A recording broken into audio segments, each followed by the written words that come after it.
अध्याय 6 आत्मसंयम योग। इस अध्याय में श्री कृष्ण ध्यान योग और आत्मसंयम के महत्व को बताते हैं। वे कहते हैं कि सच्चा योगी वह है जो बिना फल की इच्छा के कर्म करता है, मन और इंद्रियों को वश में रखता है और एकाग्रचित्त होकर ईश्वर का ध्यान करता है। ऐसा योगी सब प्राणियों में समानता देखता है और अंततः परम शांति को प्राप्त करता है। श्लोक 1। श्री भगवानुवाच अनाश्रितः कर्मफलं कार्यं कर्म करोति यः स सन्न्यासी च योगी च न निरग्निन चाक्रियः। जो व्यक्ति कर्म का फल चाहे बिना अपने कर्तव्य को करता है, वही सच्चा सन्यासी और योगी है। केवल अग्नि का त्याग या कर्मों का परित्याग करना सन्यास नहीं है। जीवन में उपयोगिता। यह श्लोक हमें सिखाता है कि कर्म करना ही धर्म है, लेकिन फल की अपेक्षा किए बिना। जीवन में अगर हम अपने कार्य ईमानदारी से करें और फल की चिंता छोड़ दें, तो मानसिक शांति और संतुलन बना रहता है। ऐसे कर्म से व्यक्ति अहंकार और निराशा दोनों से मुक्त रहता है। यही मार्ग सच्चे योग और आत्मिक उन्नति की ओर ले जाता है। श्लोक 2।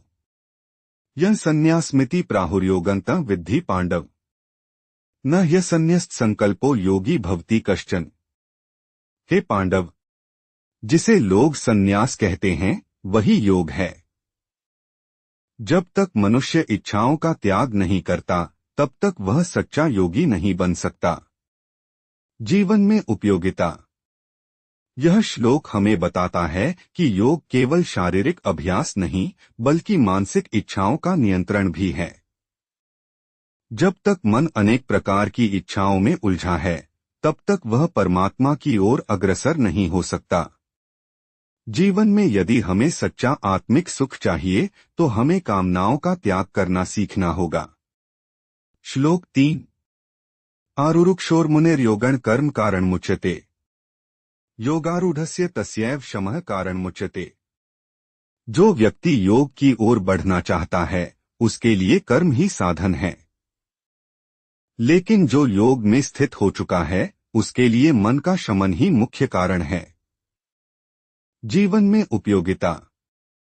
यह श्लोक स्पष्ट करता है कि शुरुआत में हमें कर्म करना अनिवार्य है, ताकि मन एकाग्र हो। लेकिन जैसे जैसे व्यक्ति आत्मिक प्रगति करता है, उसे अपने मन को शांत करने की आवश्यकता होती है। जीवन में यह संतुलन बहुत आवश्यक है। पहले कर्म द्वारा स्थिरता और फिर ध्यान द्वारा आत्मा की अनुभूति। श्लोक 4। यदा हि नेन्द्रियार्थेषु न कर्मस्वनुषज्यते सर्वसंकल्प सन्न्यासी योगारूढ़स्तदोच्यते। जब मनुष्य इंद्रियों और कर्मों से आसक्त नहीं रहता और सभी इच्छाओं का त्याग कर देता है, तभी वह योग में स्थित कहलाता है। जीवन में उपयोगिता। इस श्लोक के अनुसार आत्मसंयम और वैराग्य ही योग की उच्च अवस्था तक पहुंचाते हैं। यदि हम हर कार्य में सिर्फ लाभ खोजें, तो यह हमें उलझनों में डालता है। जीवन में शांति और सफलता प्राप्त करने के लिए इच्छाओं पर नियंत्रण आवश्यक है। श्लोक 5। उद्धरेदात्मनात्माननात्मानमवसाद्येत आत्मैव ह्यात्मनो बंधुरात्मैव रिपुरात्मनः। मनुष्य को चाहिए कि वह स्वयं अपने प्रयास से अपने को ऊपर उठाए और कभी खुद को गिरने न दे, क्योंकि स्वयं का मन ही उसका मित्र है और वही उसका शत्रु भी। जीवन में उपयोगिता। यह श्लोक आत्मनिर्भरता और आत्मप्रेरणा की महत्ता को दर्शाता है। जीवन में कई बार बाहरी सहायता न मिलने पर हम निराश हो जाते हैं, लेकिन असली शक्ति हमारे भीतर होती है। यदि हम मन को नियंत्रित करें और सकारात्मक दिशा में लगाएं, तो जीवन में कोई भी लक्ष्य असंभव नहीं रहता। श्लोक 6। बंधुरात्मात्मनस्तस्य येनात्मैवात्मना जितः अनात्मनस्तु शत्रुत्वे वर्तेतात्मैव शत्रुवत्। जिसने अपने मन को वश में कर लिया है, उसके लिए वह मन मित्र बन जाता है, लेकिन जो मन को नहीं जीतता, उसके लिए वही मन शत्रु बन जाता है। जीवन में उपयोगिता। यह श्लोक जीवन का गूढ़ सत्य बताता है, हमारा मन ही हमारे सुख दुख का कारण है। यदि हम इसे अनुशासित रखें तो यह हमारे लिए सबसे बड़ा सहायक है, लेकिन यदि यह बेकाबू हो जाए तो यह हमें गलत रास्तों पर ले जाता है। इसलिए मानसिक अनुशासन जीवन की सफलता की कुंजी है। श्लोक 7। जितात्मनः प्रशांतस्य परमात्मा समाहितः शीतोष्ण सुख दुःखेषु तथा मानापमानयोः। जिस व्यक्ति ने मन पर विजय पा ली है वह परमात्मा में स्थित होता है। उसके लिए सर्दी गर्मी सुख दुख मान अपमान सब एक समान होते हैं।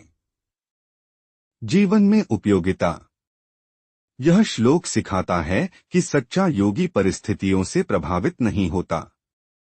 जीवन में उतार चढ़ाव आते रहते हैं, लेकिन मानसिक स्थिरता और आत्मज्ञान से हम इनका सामना शांत भाव से कर सकते हैं। यही आंतरिक शक्ति हमें संतुलित और प्रसन्न बनाती है। श्लोक 8। ज्ञान विज्ञान तृप्तात्मा कूटस्थो विजितेन्द्रियः युक्त इत्युच्यते योगी समलोष्टाश्मकांचनः। जिसका आत्मा ज्ञान और विज्ञान से तृप्त है, जिसने इंद्रियों पर विजय पा ली है और जो मिट्टी पत्थर और सोने को समान समझता है, वही सच्चा योगी है। जीवन में उपयोगिता। यह श्लोक भौतिकता से ऊपर उठने की प्रेरणा देता है। जब हम ज्ञान से संतुष्ट रहते हैं तो बाहरी चीजें जैसे धन और वस्तुएं हमें आकर्षित नहीं करती। जीवन में स्थायी सुख पाने के लिए हमें आत्मिक ज्ञान को अपनाना चाहिए। श्लोक 9। सुहृन्मित्रार्युदासीन मध्यस्थद्वेष्य बंधुषु साधुष्वपि च पापेषु संबुद्धिर्विशिष्यते। जो योगी सभी प्रकार के लोगों मित्र शत्रु अच्छे बुरे में संभाव रखता है, वही श्रेष्ठ कहलाता है। जीवन में उपयोगिता। यह श्लोक समदृष्टि और निष्पक्षता का संदेश देता है। जीवन में दूसरों के व्यवहार के अनुसार अपनी सोच न बदलें, बल्कि सबको समान दृष्टि से देखने का अभ्यास करें। यह दृष्टिकोण हमें द्वेष घृणा और पक्षपात से मुक्त करता है। श्लोक 10। योगी युञ्जीत सततमात्मान रहसि स्थितः एकाकी यच्चित्तात्मा निराशीर परिग्रह। योगी को चाहिए कि वह एकांत में अकेले मन को वश में रखकर बिना किसी अपेक्षा और संग्रह के निरंतर ध्यान में स्थित रहे। जीवन में उपयोगिता।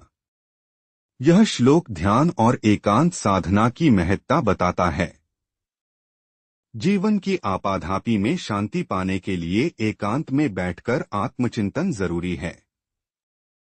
इच्छाओं और संग्रह की प्रवृत्ति को छोड़कर जब व्यक्ति भीतर की ओर जाता है, तभी उसे सच्ची शांति मिलती है। ओम नमो भगवते वासुदेवाय।